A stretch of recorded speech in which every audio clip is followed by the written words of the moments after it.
I can't believe you found this hairpiece, by the way. Dude. I literally... Okay, It was guys, sitting... look at this thing. Look at this thing. Also, give me yours. Show them yours. Okay.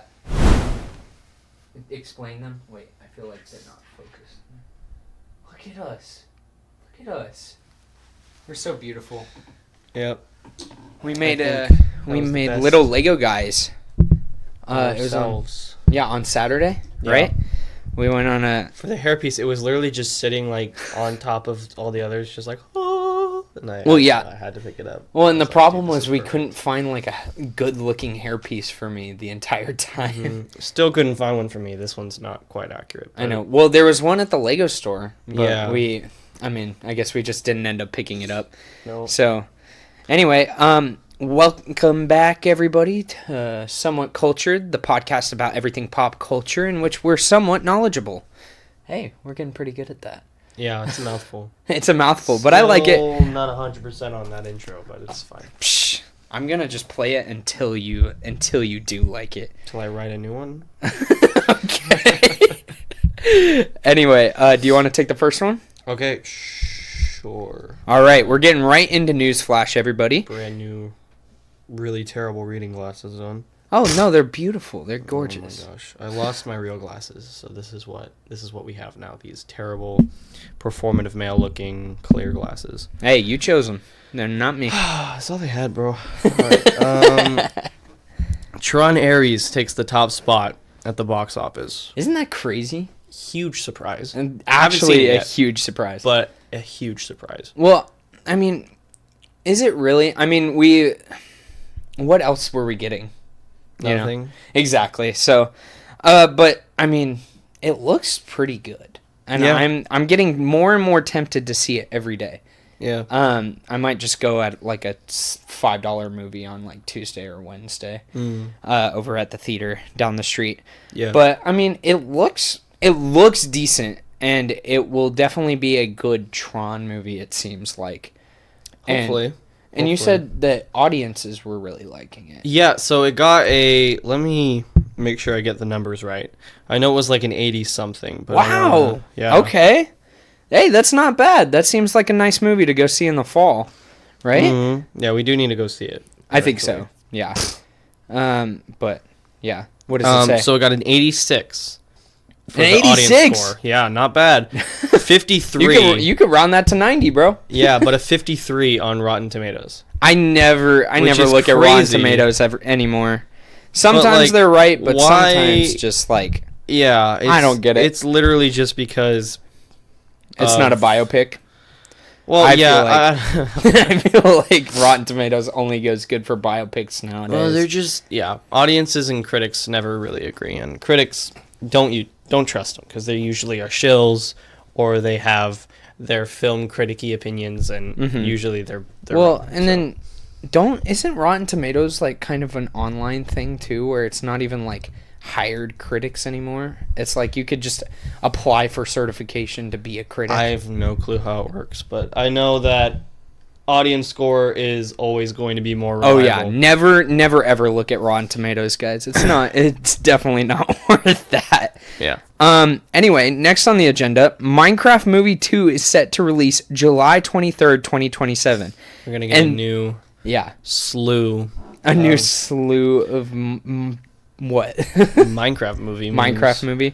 Do you think it's going to be like a whole-on universe? Well, I was talking about the memes. Yeah, we're gonna get probably another form of chicken jockey. Of chicken jockey. Well, the internet's gonna make something out of anything, just so that we could relive what we lived in this year.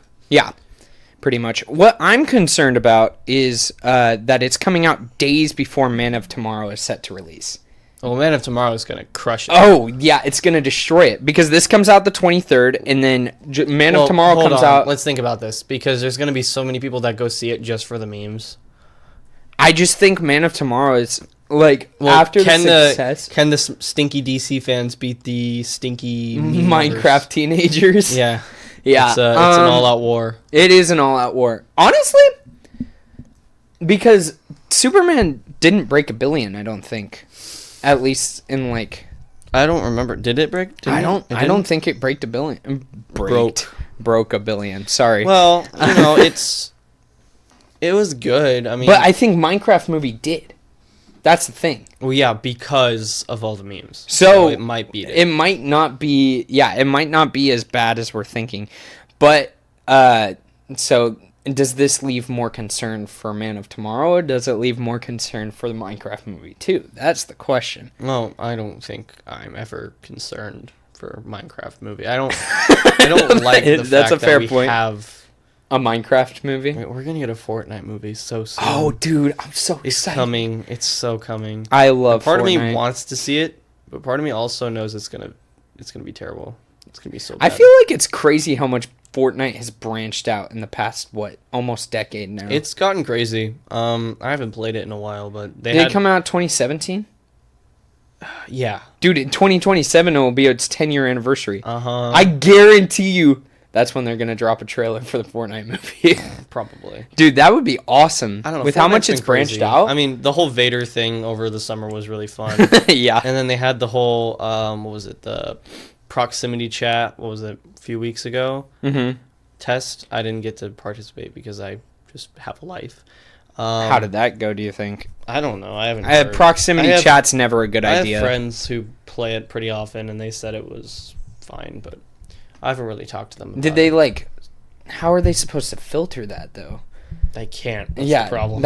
I feel like proximity chat's always going to be, like, something that's just You're a big issue with games. Certain... words. Not okay words spammed over and over again. Well, and the problem is that I think...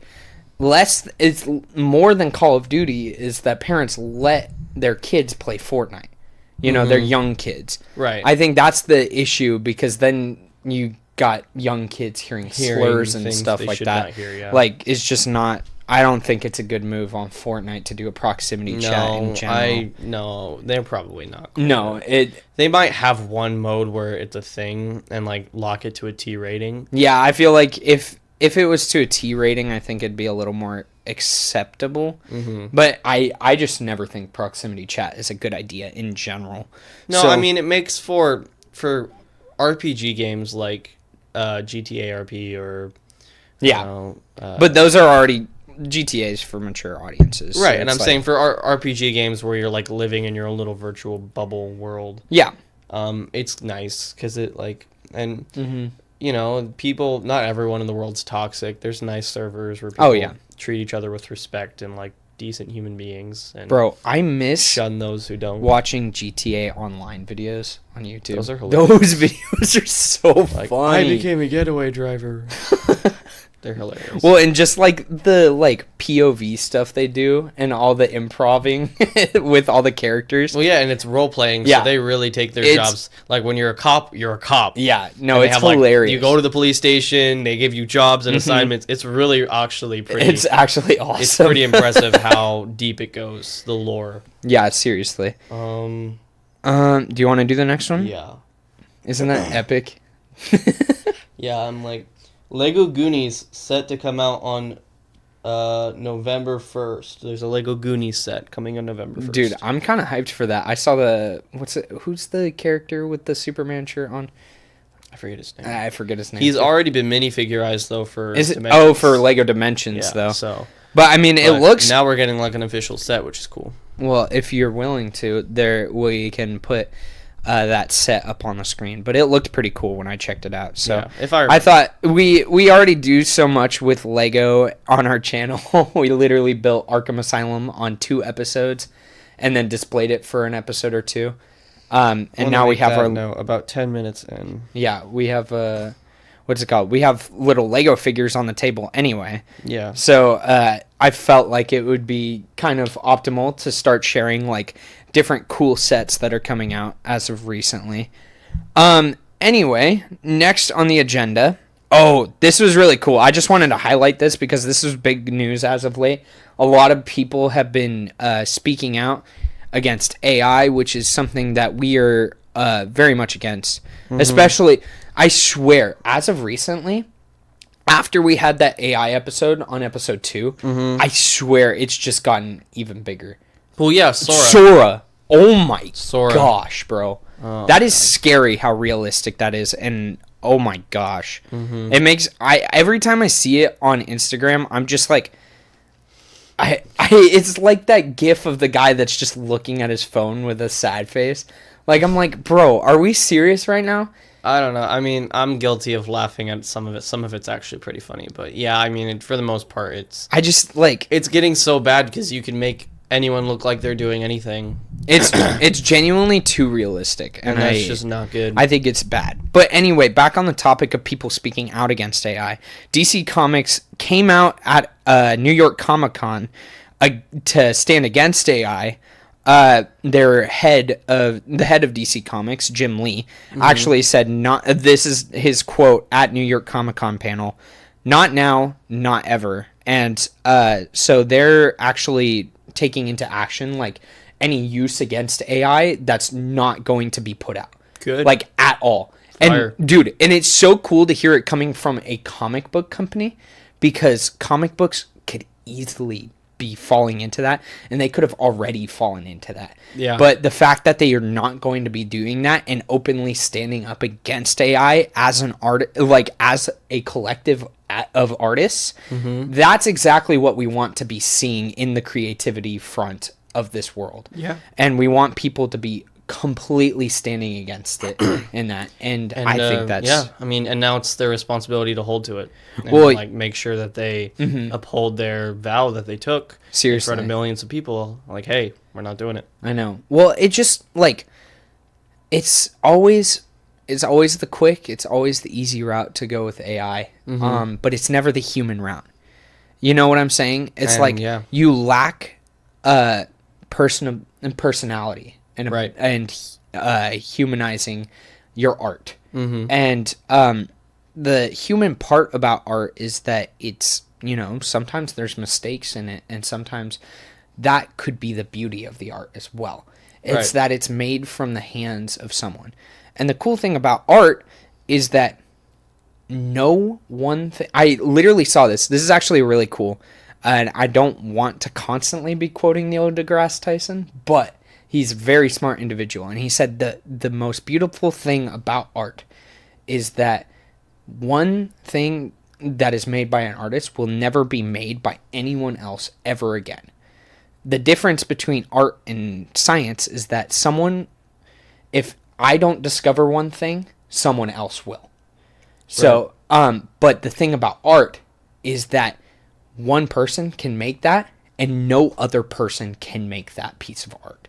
Right. And that's so beautiful. And that was like, I saw that and I just like, it made my heart so happy. And that's, I think, what we've been trying to say about AI for so long. And I feel like we need to be saying more.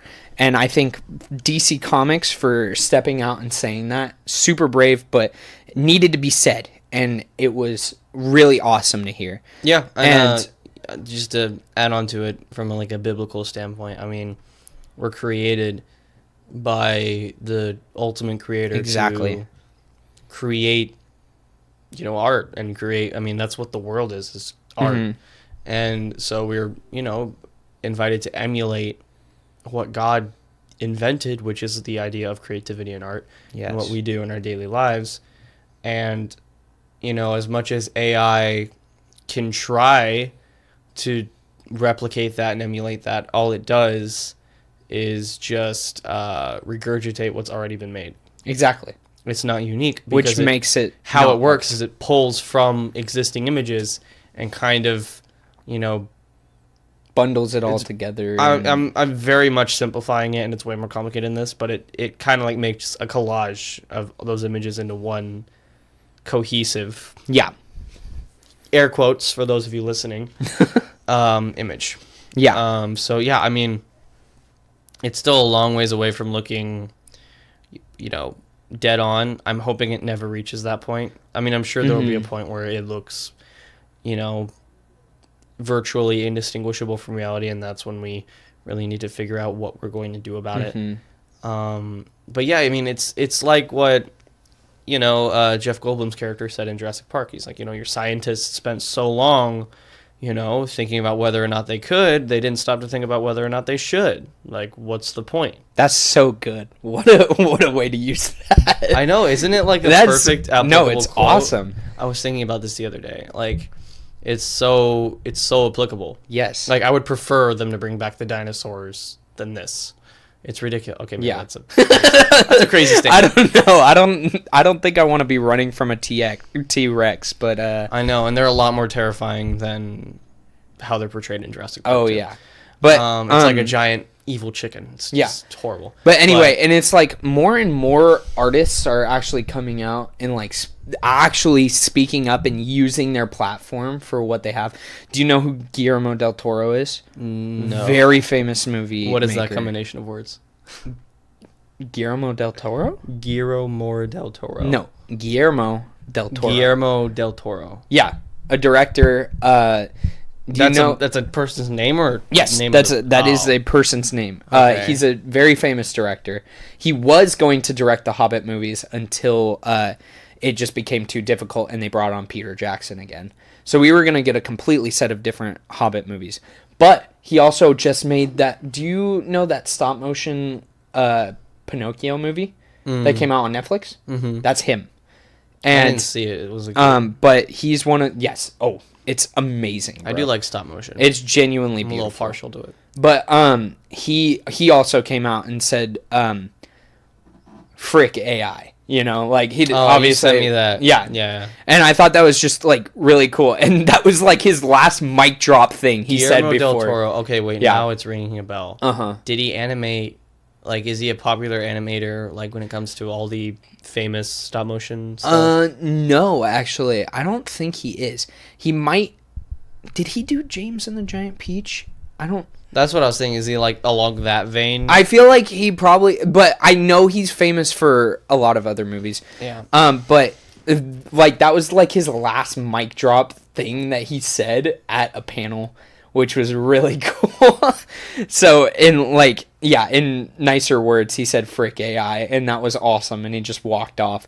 And then also, even music artists, who came out and started talking about AI and its problem, is Charlie Puth, the Mr. Perfect Pitch.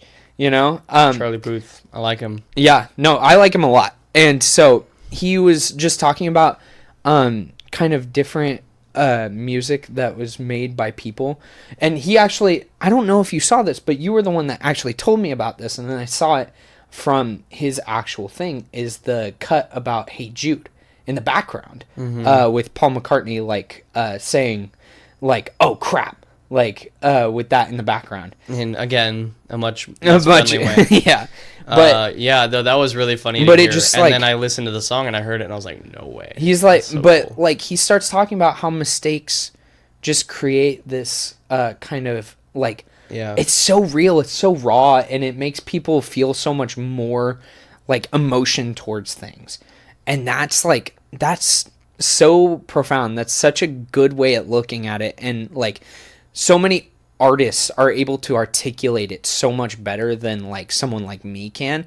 So I just like, I want to highlight those because it's so cool that people are actually like coming out and like standing against this, because I think it's a big issue in the creative world. It definitely is. I think it's one of the biggest issues in the creative world right now. Segue. I don't know why I find it so fascinating, but I love little things like that, like in songs where you can like hear. Oh yeah. I mean, if you listen, like for example, another example is in the song "Africa" by Toto. You can hear them like chatting a little bit and like laughing. Oh really? At the beginning of the song, yeah. And that, oh dude, I love when songs do that. Like at the beginning, you can hear them like setting up before the song. Yeah. Oh, cool. It's so good. I love those. DCKO, which is right here. So DCKO, if you don't know, if you don't read comic books, is the new crisis event for DC. So DC every few years has a crisis, or few years. I guess it's been like close to 10. It's been a little bit since the last crisis. But so crisis events basically reset the DC universe so DC can, restart with their characters such as Batman, Superman, Wonder Woman. And we've had a lot from the Absolute universe. We've had a lot from the mainline universe. But DC, it was like, yeah, let's honestly, it's time for a crossover. It's time to, reset some stuff. And, man, this first issue is beefy, for one. Like, I've been collecting comic books for a while now, and the fun thing about it is, it takes like 10 minutes to read, so it almost doesn't like take any time out of your day to read an issue that just drops like every Wednesday once a month, versus like this obviously is going to be dropping once a month, but we get 3 whole chapters in this first issue. It's awesome. There's a lot to go over.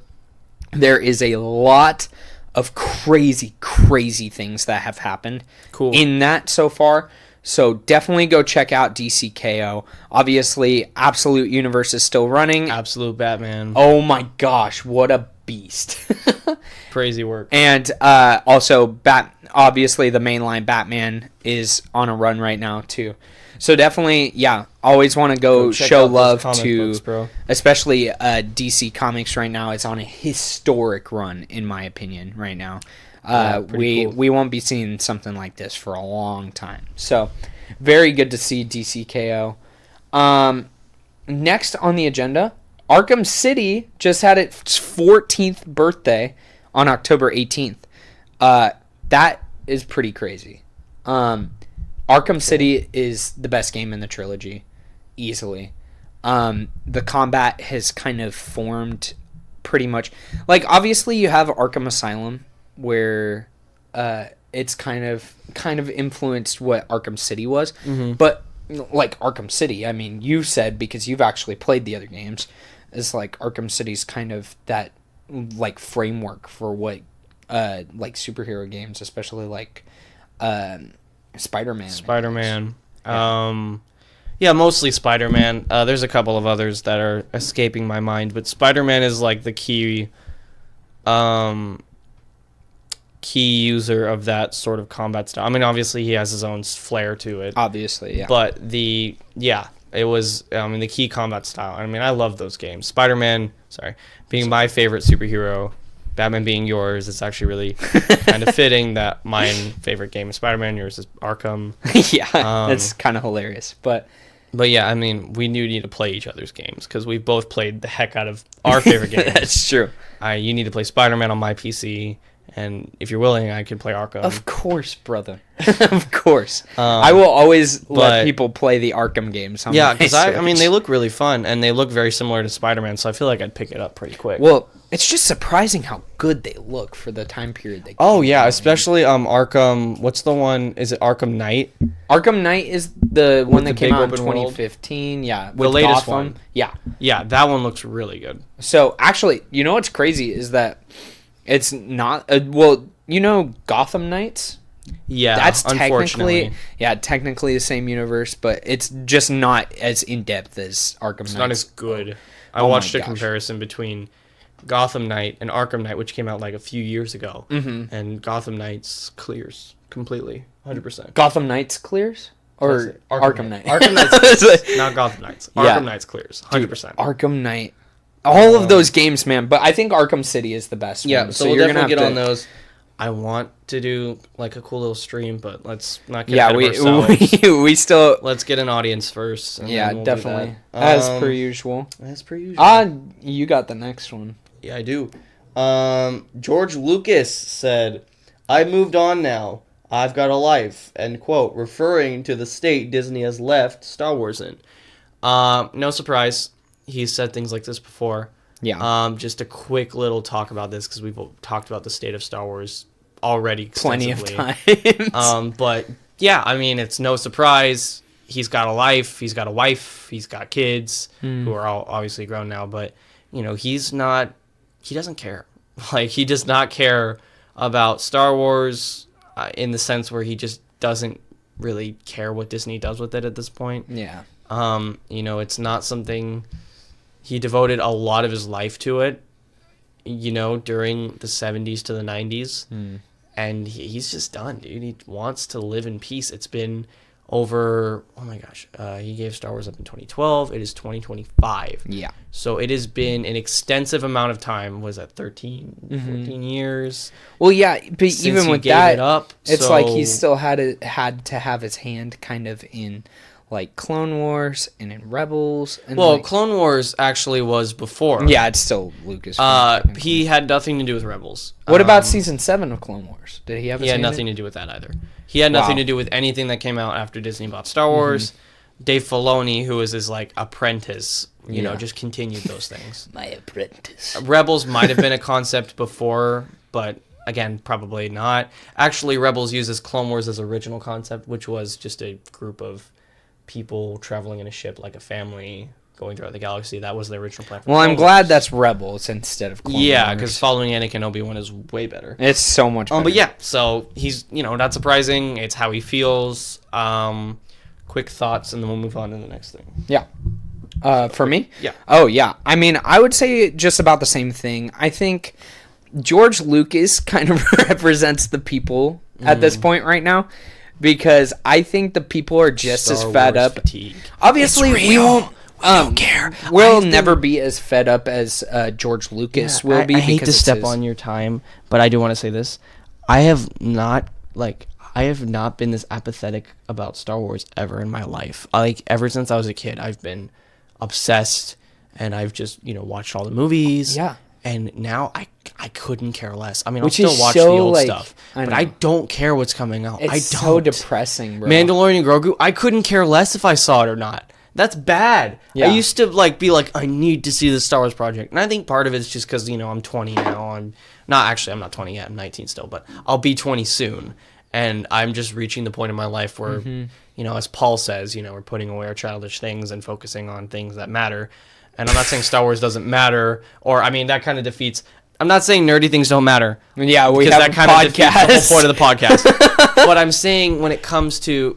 partially the reason why I'm not, like, obsessed with seeing these movies anymore is because I'm growing up, but also just because... I think it has nothing... isn't fun to watch anymore. I think... It's just reached a point where we're... It's all become about, let's sell, how many toys can we sell, how many cameos can we fit in. And I used to love the cameos, but it's getting old. Yeah. I mean, it's getting old. It's getting real old. And yeah, Andor was good. And Andor Season 2 was really good, but it's not enough to save it. Not after The Acolyte. I'm sorry. It's going to take like 10 Andors to save... Oh, God. Okay. Yeah, so yeah. Star Wars fatigue is a thing. Basically, everyone's done with Star Wars right now. I mean, we still love the movies. We still love lightsabers and spaceships and pew-pew guns, and that will never change. And we still have the old stuff to look back on for that. But as for new stuff, for the foreseeable future, we do not care. Yeah. And I really hope this reflects in the box. I hope to God the Mandalorian and Grogu tanks, so they cancel all the future projects and they just fire their entire creative department, fire Kathy Kennedy, and reevaluate what the heck they're doing over there. And be like, okay, wait, what happened to our storytelling? Because I haven't seen consistency in their storytelling. And even Andor, like, yeah, it was good, but was it Star Wars? That's a debate. Yeah. That's a heavy debate. I mean, there were sometimes it felt like Star Wars. There's a lot of times it felt more like Rogue One, which also in turn feels like Star Wars. And there's times where it doesn't feel like any of it. It feels like Blade Runner. Or, I don't even know. And you've been watching Andor Season 1. Yeah. That more than anything feels like a British sci-fi TV show. I love Doctor Who. It doesn't even feel like Doctor Who. No, it does not. Because Doctor Who, you just said British sci-fi TV It doesn't feel like British sci-fi. What does it feel like? It's like a thriller. It's like a spy thriller, but like boring. What? Season 1. Yeah. I mean, I would say so. Okay, so yeah, that's my little rant. I gave the floor to him, and then I stole it back. I do that. There you go. It's all good. I was just gonna say that George Lucas represents people, I think, a little bit when it comes to Star Wars fatigue. More of like, just like, why would you give us why would you stomp on such a franchise? You know? Yeah. It's like, I know you come in and buy something, and you usually buy it with the idea that you are going to only expand upon what is happening. And I think everything that has happened, again, there's not enough consistency and good storytelling, that it's just backtrack, you know? Whereas we're just getting crap upon crap with like one little diamond in the rough, you know? So like you have all of the sequels, which I'd say that only, or not all of the sequels, but you have Last Jedi, you have Last Jedi, and you have Rise of Skywalker. I mean, Force Awakens. So that's, I like to use that, but it's literally a 2 out of 3 ratio, which means that you're only getting one good project out of every 2 big projects. And on top of that, when you only have 3, that means the majority is just eating up at 1. And so you lose a lot of that good storytelling. And I wish we could, you know, destroy everything that Disney had made and just, you know, start anew, obviously. But I think personally I'm in the same place. I obviously wasn't as obsessed with Star Wars as you, but I still like I was consistent with everything Star Wars. You know, and I still understand your references a lot of the time, even when we're talking about like Ben Quaternaros. Gaper Bingzoid. That guy's hilarious. I don't know his name. But I don't know his name. Guy. He's funny. But yeah, I mean, I don't want to spend too much time on this, like I said. But yeah, I mean, I think, but George Lucas, more than anything, I feel like I can't believe you've stomped it so hard into the ground that you made the original creator say, I don't care, because you've destroyed it so bad already. Can you believe that happened? The fact that the creator of his own franchise was like, you've done so bad that I can't even care anymore. It's not what I wrote, so it's not actually canon to what is Star Wars. And at that point, he said something very because diplomatic. He was like, "Oh, they had their own vision, you know." Yeah, and he has his own. He had his own vision as well. I mean, that's generous. Vision is generous, considering they didn't even have a plan for the sequels when they set out to make them. Yeah, and so I think that's but yeah, I can't. Crazy work. I cannot believe. I think that last quote from him is that, you know, I find that the craziest thing is that you made George Lucas go, I don't care anymore. I still hope he shows up to Comic-Con. I think he will, actually. You know, showed up to the last I one. feel like now, I mean, there's just plenty of other things to enjoy about Comic-Con. He lives in California. I was going to say just Cali, and then I finished it. He lives in Cali. Yeah. Because I know he's from Modesto, which is, you know, pretty close to where I used to live. And then I think that, if anything, he's up in, where is he right now? LA area? Yeah. But anyway, so yeah, that's the news for Star Wars. You want to do the last one on Newsflash?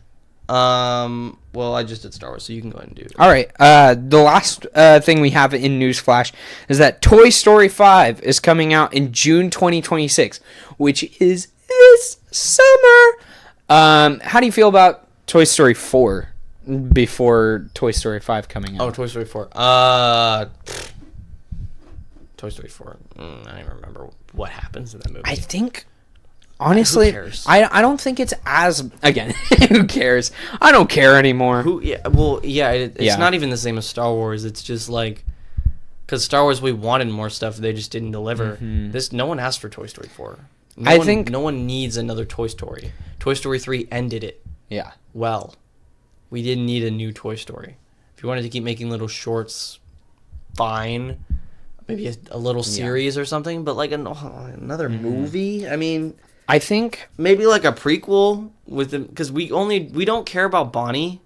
We like Andy. We like the classic. Well, I wouldn't say I don't care about Bonnie, but I think it's really sweet how they left off. You know what they should have done and still could do? Actually, well, they kind of screwed the bed with, what was it, Lightyear, but they should have done, instead of Lightyear, was remake the Buzz Lightyear Star Commander. Oh, dude, that would be so cool. You know, better animation. That would have been cool. Yeah. That would have been really cool. And that could have been the in-universe thing, other than Lightyear. Because technically the original Buzz Lightyear Star Command thing was already in-universe. Yeah. And because it opened with the characters, you know, full CG, full everything, opening the box set, watching it, and I guess John Lasseter was just like, nah, I don't like it. Mm-hmm. And if you watch it, fair. Patrick Warburton, not his best performance. We already know his best performance. The writing is kind of lackluster. I mean... Wait, what do you think Patrick Warburton's best performance is? I don't know. Emperor's New Groove? I don't know. I was about to say Kronk. I don't know. I just... I mean, you know, what was he supposed to do? It's not Patrick's fault. It's the writing just wasn't great. And it was, you know, was supposed to be a stupid little Saturday morning serial type thing. And Lasseter wanted Buzz to be based on, like, a better hero than that. Uh-huh. But Lightyear is trash. Yeah. It's so bad. And I don't even... Well, I think the testament to a lot of Disney movies in general as of late is that I haven't gone to one and been like, it's horrible, I can't watch it. Granted, I haven't been watching every single Disney movie that's been coming out. Clearly you didn't go see Strange World. I mean, I didn't. No, I didn't. Everyone who went and saw Strange World, like the 5 people that went and saw it, the 5 people that went and saw Strange World, you know, didn't like it. Like, everyone who's seen it is like, it's terrible. It's so bad. I think the problem with it is that I constantly just forget about those. They don't capture We're any in a magic. Disney hole. I mean... And, like, you watched that video, I was watching it with you, and they were talking about, if you don't mind, I actually do want to talk about that. If you want to get to that in just... we can segue into just chatting. I think we've... Well, I mean... 2027. Yeah, I want to actually take the floor here for this one. Okay. Personally, is that I watched about, like, an hour-long video essay about Touchstone Pictures. And, that's what it was about. I love Touchstone. And, well, it was about the death of Touchstone Pictures. You know how it don't exist anymore, exist. Yeah.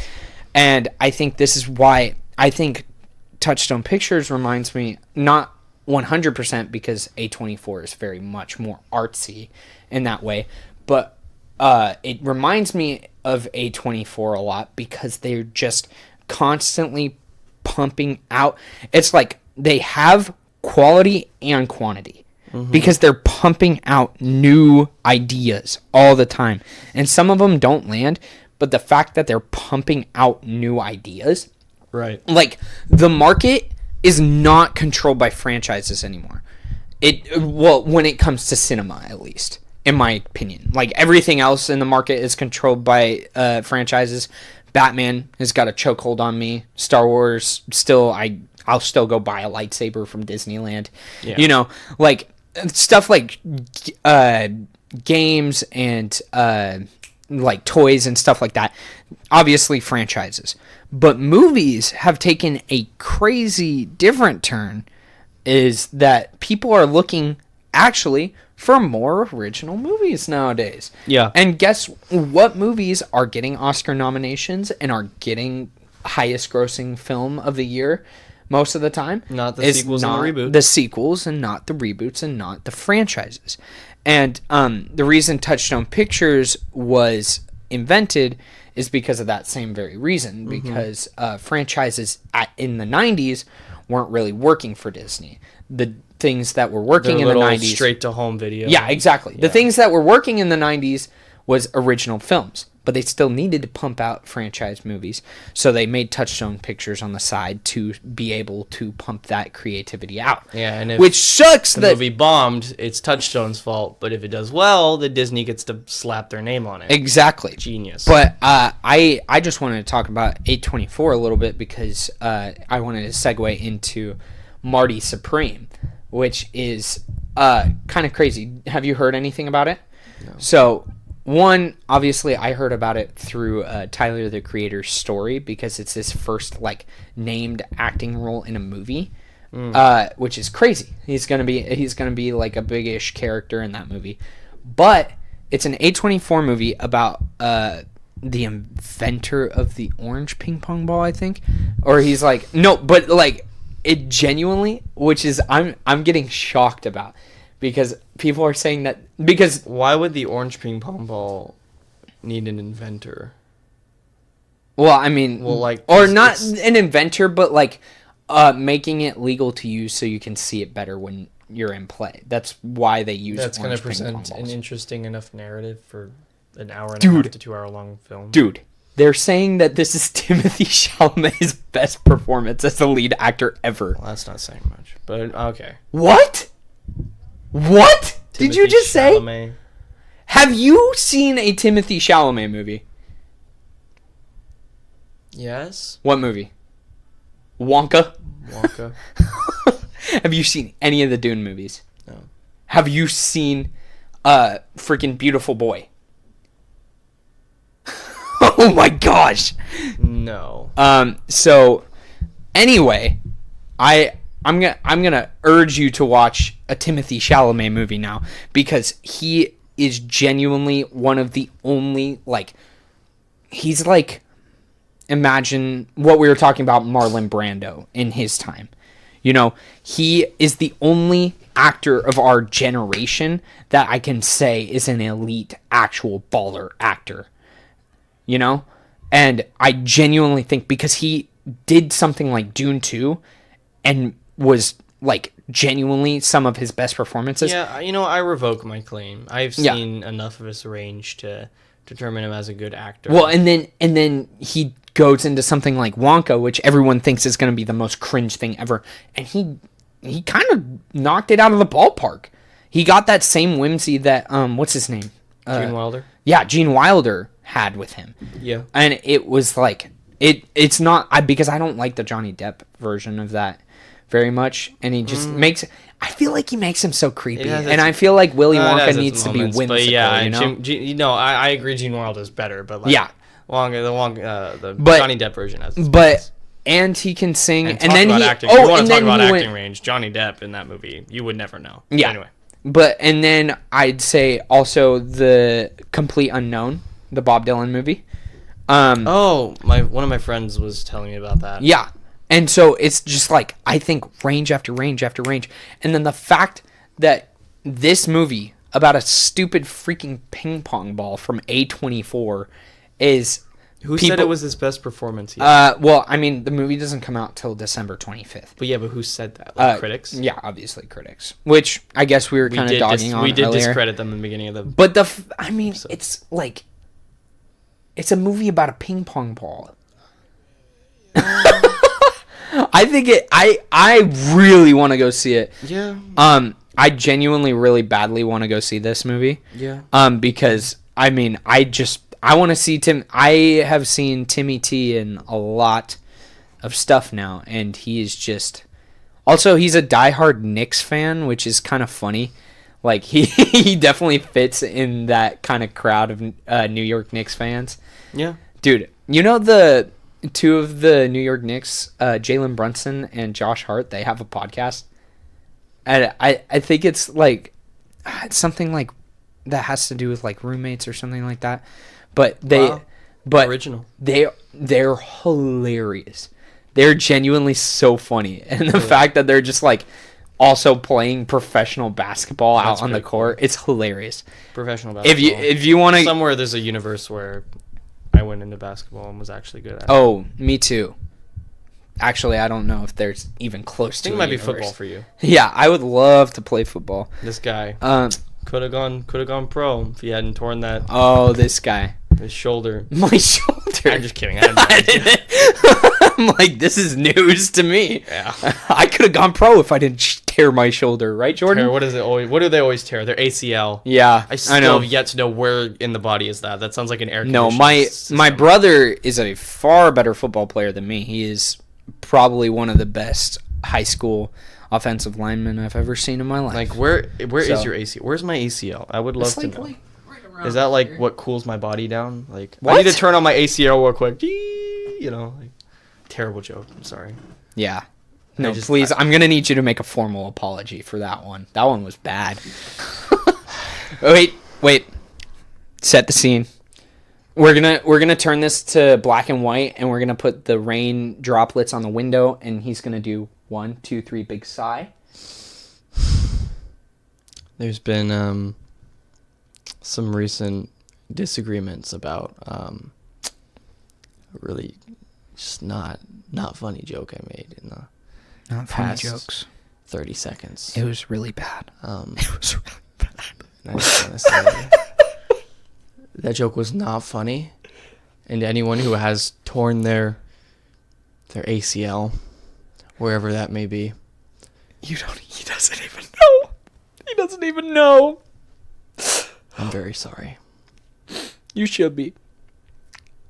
And, you have anything else to say? No. You sicken me.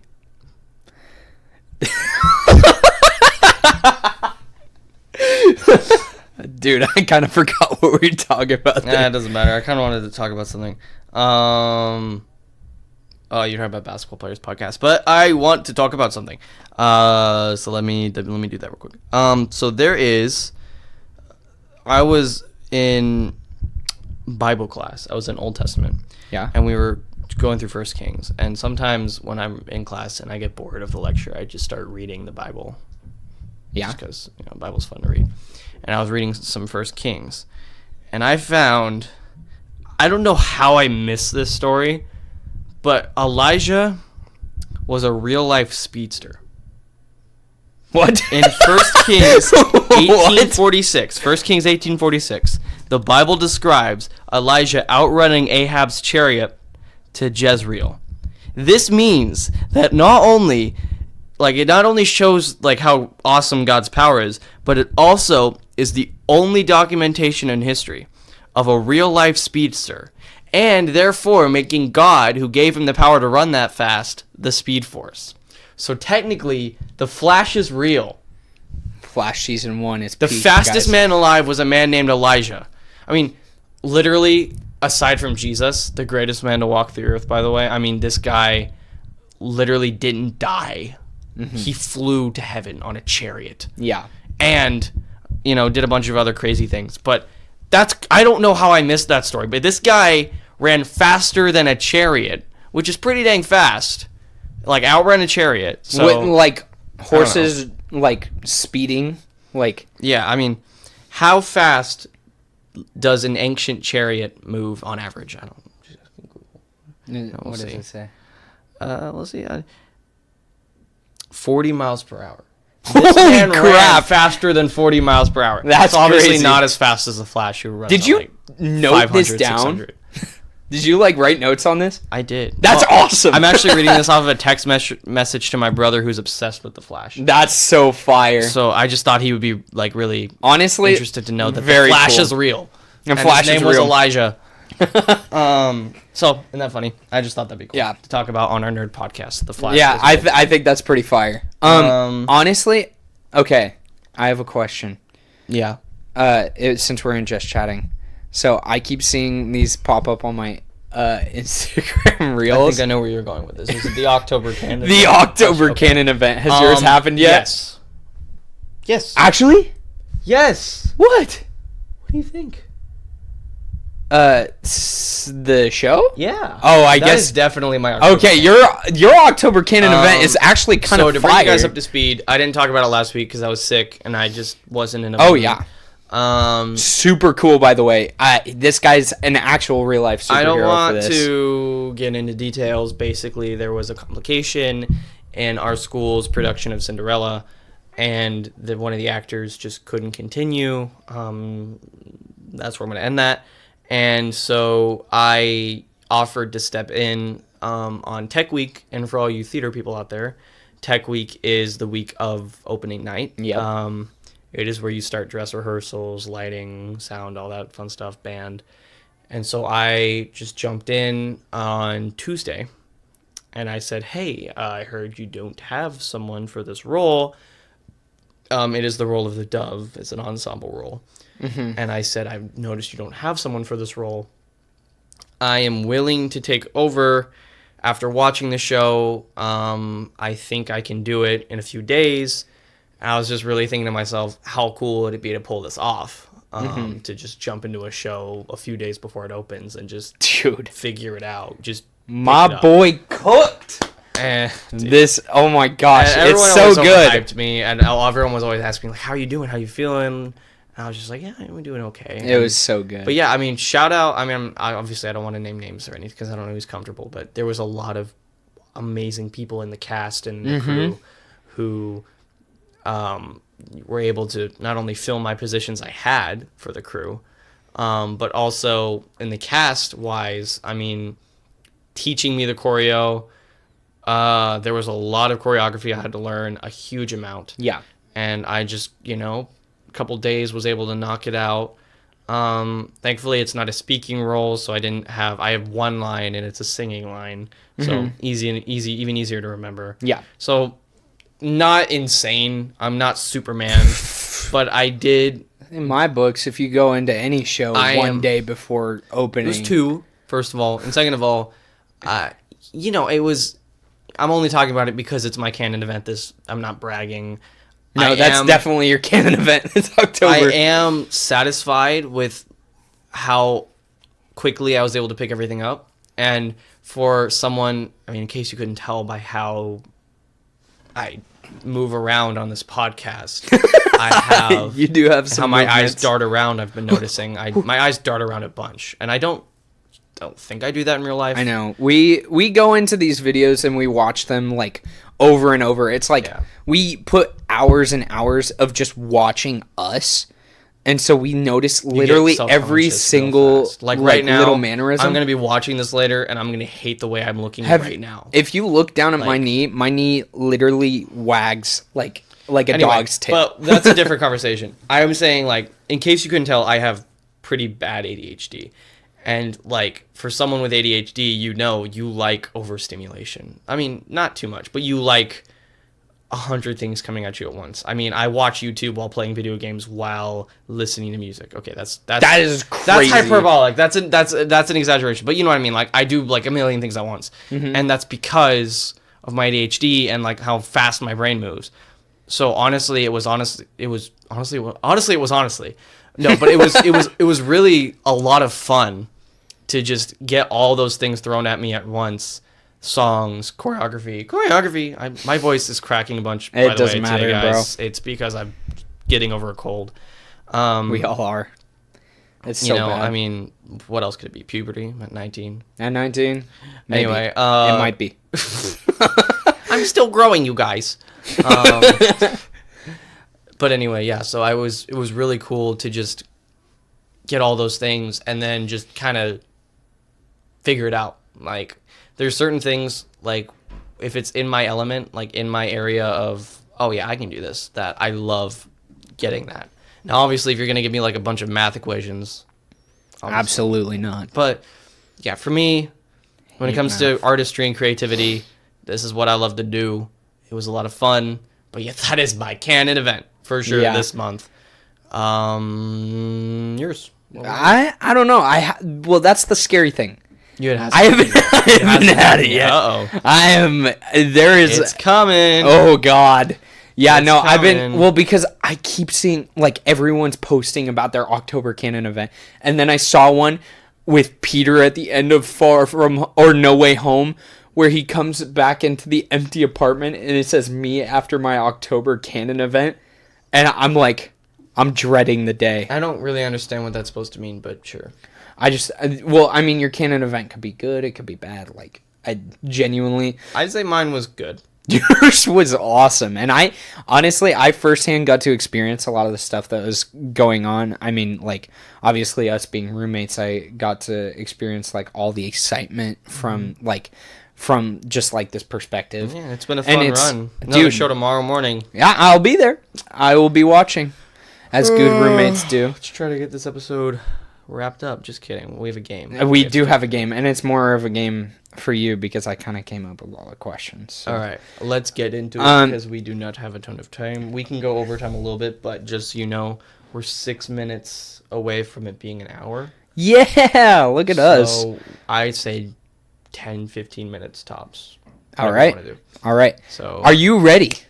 And no cuts so far, guys. We're getting better about we are getting so much better about not cutting things. Okay, so we just had a cut. That was actually really, really funny. But anyway, we're back into this. I know we just started bragging about not cutting, so we didn't knock on wood there. So we're just going to get into it. Anyway, for this week, we're diving a little bit more into the Halloween spooky times. It's October. I love Spooktober. It's one of my favorite months, not just because... I feel like there's a more clever way of saying that. Let me enjoy my things. Give me a minute, I'll come up with something better. Keep going. Oh, I'm calling it Spooktober for the rest of the month now. Spooktober is terrible. Anyway, I like getting into the Halloween spirit, regardless if there's our jack-o'-lantern. You remember our pumpkin from last episode? He died. He's dead. What are you pointing at? Is that for me? That's for you. Oh. Editor note, right there. What time stamp are we at? I don't know. His guts were all over the floor. 60 - 4? I'm just kidding. I don't know. His guts were all over the floor when I tried to pick him up, and that was really, honestly, I cried for 10 minutes. But yeah, anyway, we're kind of just going to keep sticking with this theme. This is obviously not the Halloween episode. The Halloween episode will be out on October 29th. But this episode will be coming out the 22nd. But I want to stay in the spirit of Halloween since we have October here. It's not only, Halloween month, but it's also like, I love the fall vibes. It's also my birthday in a couple of days. Flannels! It's also my birthday coming up soon, so I just love October. But anyway, for this week's game, we're going to do a little Halloween trivia. Halloween trivia meaning like a lot of pop culture stuff that has to do with like movies and TV and just nerdy things that have to do with being trivia. Spooky, fun. Being Halloween. What are we calling this game? Halloween trivia. This is gonna literally be like I don't know how. We'll probably come up with a better name if we do trivia in the future. Okay. Hopefully, I'm gonna have we have a trivia game where you come up with questions for me next, and then I can answer them. But we're basically gonna go through this. Okay. Are you ready for question 1? Okay. You're gonna have to let me read off all the answers. I know some of these you're gonna know off of an instant, but I'm gonna read A through D. Okay. No problem. Do you want me to form it in the way of a question? What is? Yes. Okay. Yeah. Okay. All right. Go ahead. In Ghostbusters, what form does Gozer and the Gozerian take to destroy the city? A giant pumpkin monster. B, a giant ghost cat. C, a Stay Puft Marshmallow Man. Or D, Slimer. I'm gonna go with D. No, I'm just kidding. I'm gonna go with C. A Stay Puft Marshmallow Man. What is a Stay Puft Marshmallow Man, Alex? And you are correct. Ding, ding, ding, ding, ding. Question 1.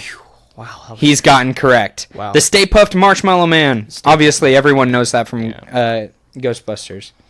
I feel like I'm about to sneeze.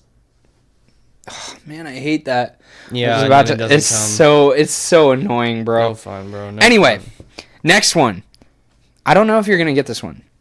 Number 2. Which Marvel character is also known as the Daywalker? A, Moon Knight. B, Blade. C, Ghost Rider. D, Morbius. What is the answer? Do you want me to go through them again? No, I remember them. What Marvel character is known as the Daywalker? Ghost Rider, Morbius. Moon Knight, right?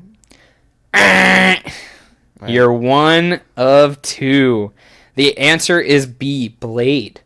Did you know that? No. Clearly not. Not at all. No, that was not even my next guess. That was probably my last guess. I know. Blade is, I feel like people's love for Blade is very performative in the sense of like, oh, I love Blade. All right. Tell me about him then. Tell me about Blade then. Like I have no clue anyone who knows a lot about Blade. Do you know a lot about Blade? No, I don't. And I wish I did, but I just never found him. Seems like a cool character, but I know, but even in Deadpool and Wolverine, I just never found him to be compelling enough as a character, Yeah. But anyway, suck, so this will, and you'll probably get number 3. What is the name of the town where Stranger Things takes place in? A, Riverdale. B, Hawkins. C, Derry. D, Hill Valley. What was that? That's my alarm. Your alarm is Wii Sports? Don't judge me. That's so fire. No, I'm not judging. I think that's awesome. Run it back. What were the answers? Hill Valley is Back to the Future, so that was not it. Riverdale is a TV show, so no. C. Derry, B. Hawkins. I think it's Hawkins. All right, is that your final answer? Yeah, that's my final answer. Ding, ding, ding, ding, ding. Okay, Jordan's 2 for 3 right Derry now. Is Hawkins is the place Ireland, where Stranger Things takes place. What? Derry, Ireland is... Did you get that from... No, Derry is from It. Oh. Uh-huh. Yeah. So that's where it so much. I like the new one. I think recently watched I think the Tim Curry one is scarier, personally, because I feel it's like Tim Curry's take on it is so much more like realistic. Tim Curry's just creepy on his own. Yeah. So. Well, I think I've never seen that version. It's like it's realistic in the sense of like, you know, how we in like 2016 the creepy clown trend where people would like dress up in masks and like harass people in the middle of the night. Yeah, he's not is he not a supernatural clown? No, he is, but it's like obviously it's 90s, so it's like you don't have faker, those like yeah, so it just looks real, and obviously those kinds of clowns like freak me the heck out. I can't do those. They scare me so bad. Clowns in general just scare me. Yeah. There's terrifying. They don't scare me. I just hate them. I hate clowns. Anyway, keep going. Anyway, so you're 2 for 3 now. Not bad, but we're going to keep going. Number 4. In The Nightmare Before Christmas, which we just watched as if you saw last episode, what does Jack Skellington accidentally discover? A. Valentine's Town, B. Eastertown, C. Christmas Town, D. Candy Town. Can I phone a friend? You're kidding me. Can I phone a friend? Christmas time. Yeah, there we go. You're 3 for 4 now. Good job. You're staying strong so far. You got the majority, so that's good. How many questions are there? 20? There's 20 questions. Oh, lordy. Speed this up. All right. Lightning round, go. I don't know if you're going to get this one. Who is the killer in the original Friday the 13th, 1980? A. Jason, B. Pamela, C. Freddy Krueger, D. Michael Myers. Who the freak is Pamela? Watch out for Pamela. She might give you a Okay, so ticket. A and B, Jason Voorhees and Pamela Voorhees. So A and B. Pamela just sounds like a little old lady. She's just gonna give you like those caramel candies. So, do you have a final answer, Mr. Lightning Round? Freddy Krueger. Wrong. It's Pamela Voorhees. Oh my god. So Jason is actually not the original killer in Halloween. So you said Friday the 13th. And Friday the 13th. Sorry, not Halloween. Who's the Halloween guy? Is that Freddy Krueger? No, that's Nightmare on Elm Street. Mike Myers is Halloween. And then Jason is Friday the 13th. Oh, but Jason's not the original. Jason has the most kills, but Pamela is the original. If you're well versed in this, no comment. Just keep. No comment. All right, you're definitely not gonna get this one, even though you've seen the first Harry Potter, which it's in. I do not think you're gonna get this one. Which Hogwarts ghost is known as a nearly headless? A. The Grey Lady, B. The Bloody Baron, C. Sir Nicholas de Mimsy Porpington, D. Moaning Myrtle. Do you want me to re-say the names? D. Moaning Myrtle? Yeah, she's moaning because she doesn't have a head. No, Moaning Myrtle is actually a ghost who cries a lot. That is incorrect. The answer is C. Sir Nicholas de Mimsy Porpington. And they call him Nearly Headless Nick. Oh my god. And so, there's your answer for that one. Nearly headless. Nearly headless. And it's in the movie, it's really funny. He like half pulls it off. It can't fully go on. So he can't, but that's the funny thing is he can't go on the headless hunt. But anyway, I'm going to go on to the next one. It has no meaning to me. Man, you just uncultured swine, or somewhat cultured swine. I see what you did there, buddy. Anyway, What 1984 horror movie tagline read, "When there's no more room in hell, the dead walk on the earth"? A. Dawn of the Dead.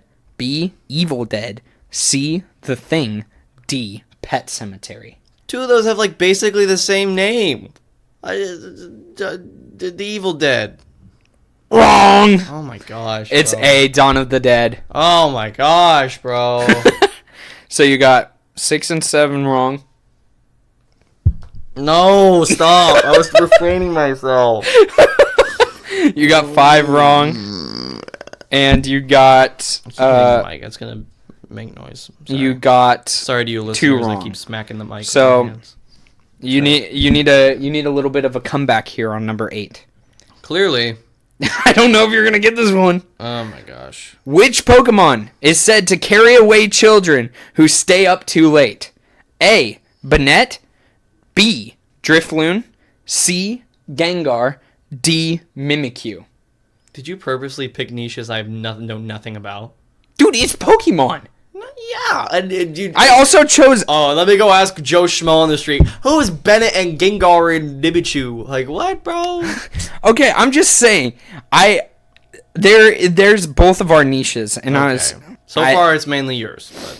I'm sorry. I was just trying to cater to... We share both of the same interests. It's think Pokemon, Harry Potter, and horror movies are like 3 things I don't watch. Okay. Well, I'm not... I do like those things, but I'm also catering towards the general audience as well. Okay. A little bit, true. I'd say. Because I think everyone's seen Harry Potter and everyone's played Pokemon. And most everyone watches horror movies. Weird. I was raised away. But anyway, do you want me to say the Pokemon again and the question? Which Pokemon is said to carry away children who stay up too late? A. Banette. B. Drifloon. Drifloon. He sounds like a dude that does that. You're correct. Yeah. Let's go. Let's go. Good job. Good job. Give me some. Give me some. All right. Next one. You're going to get this one, I think. What candy does E.T. famously follow in E.T. the Extraterrestrial? What candy? Yeah. A. M&M's. B. Skittles. C. Reese's Pieces. D. Milk Duds. I think it's Reese's Pieces. You are correct. Good job. Good job. You're coming. He's on the comeback, everybody. I told you I didn't just choose my niches. I feel like, E.T. is easy. It's literally just mainly those 3 things. That and anime are like 4 things that I have no interest in and as a kid wasn't allowed to watch. Yeah. So. Anyway, we're here now. Number 10. Everything that you have done in your life has led to this moment. Halfway through trivia. Are you ready? Which horror icon has the most on-screen kills? A. Jason Voorhees. B. Freddy Krueger. C. Michael Myers. D. Chucky. Which one has the most on-screen kills? I'm going to give you a countdown. 10, Chucky. 9, 8. Chucky. Is that your final answer? Sure. Wrong! Can I do another one? Yeah. Mike Myers. Nope. Freddy Krueger. Wrong! Oh, wow. It's Jason. The answer is A. Jason Voorhees. I guess that chainsaw really works. No, it definitely does. Anyway, okay, this is definitely my niche. I'm sorry. I apologize. In The Legend of Zelda Majora's Mask, how many days do you have before the moon crashes? A. 1. B. 2. C. 3. D. 5. Sounds like battle ship. Sounds like yeah, that's true. D5, C3. Yeah. How many nights? This is honestly because 3 sounds right. 3 is correct. 3. It's always. You 3. got it. It's always 3 nights. Something comfortable about the number 3. We always stop at 3. That's true. Oh, we do. Okay. Do you? I feel like this one's gonna be pretty easy. Who voices Jack Skellington in The Nightmare Before Christmas? A. I might be able to guess. Tim Burton. B. Chris Sarandon. C. Danny DeVito. D. Johnny Depp. It's Chris Sarandon. Yeah. Extra points I will take off one of your lost points if you can give me who sings for Jack Skellington. You got to know this one. It's not Danny Elfman, right? You can't answer that. I don't like the look you're giving me. No, it is Danny Elfman. It's Danny Elfman. Yeah. He does. All right. Ding, ding, ding. You get 2 points on that one. Learning about that. Good Danny job. Elfman recorded for Jack Skellington. Let's freaking go. You got 2 points on that one. Can't complain. Okay. I don't know. You might be able to get this one. This is more of your roundhouse, I guess. But again, I don't know if you've played this series or not. What horror video game franchise features the Umbrella Corporation? A. Silent Hill. B. Resident Evil. C. Dead by Daylight. Or D. Left 4 Dead. Resident Evil. Yeah! Let's freaking go. These guesses are awesome. I honestly didn't think you were going to get that one. But also the Majora's Mask one. That one could have been pretty bad. Number 14. In Beetlejuice, how many times must you say his name to someone? 3. Yep. I don't know. Correct answer. answer. I'm not even going to let you read that one. Again, something weird about the number 3. We always love the number 3. Anyway, number 15. We just watched this movie recently as well. Who wrote The Shining? A. I didn't watch it with you guys. Stephen King. Oh, yeah, you did fall asleep. A. Stephen King. B. H.P. Lovecraft. C. Edgar Allan Poe. D. R.L. Stein. Edgar Allan Poe from 1900 whatever wrote it, guys. It was Stephen King. Yes, it was correct. Okay, you're gonna get 16. What a disturbed individual. I expect you to get 16. What is the name of the Demogorgon-like creature in Dungeons and Dragons? A. The Mind Flayer. B. Vecna. C. Beholder. Or D. Gelatinous Cube. Why would I know this? Haven't you watched Stranger Things? Well, yeah. Okay. I watched season 1. Well, this is a season 2 question. Halloween is not my holiday, gang. Oh, dang. Oh, crap. Okay. Well, I'm just going to give you the answers right now. A. Mind Flayer. B. Vecna. C. Beholder. D. Gelatinous Cube. Gelatinous Cube? No. Vecna? No, it's not the slime from Minecraft. Slime Cube! Slime Cube! Is it Vecna? No, it's not Vecna either. What is it? It's Mind Flayer. Mind Flayer. Props to anyone who got that one. Number 17. Have you seen Coraline? A long time ago. Long time ago. Anyway, here we go, I guess. Let's see if you get it. In Coraline, what feature replaces the eyes of the other mothers? Oh, buttons. Hey, I didn't even need to read off the answers. Oh, because everyone knows that about Good stuff, good stuff. All right, number 18. In Hocus Pocus. What a great Halloween movie. I always say it's one of my favorites. Film I have seen. I've watched with my sisters and my aunts plenty of times. In Hocus Pocus, what ingredient revives the Sanderson sisters? A. Black candle. B. A witch's broom. C. Virgin lightning, the black flame candle. D. A spellbook incantation. I think it's C. Yeah. Yeah. Virgin lightning, the black flame candle. Yeah. Oh, this one's going to be so easy. Number 19. Which Doctor Who monster only moves when you're not looking? Weeping Angels. Woo! Oh, terrifying. I think every episode with the Weeping Angels Don't Blink is one of so the best scary. episodes ever. I want to watch that so bad right now. Finish the episode then, boy. Okay, we'll finish the episode. We're on the last question anyway, because I want to watch Don't Blink now. Anyway, I don't know if you're going to get this one, because this one's actually an anime.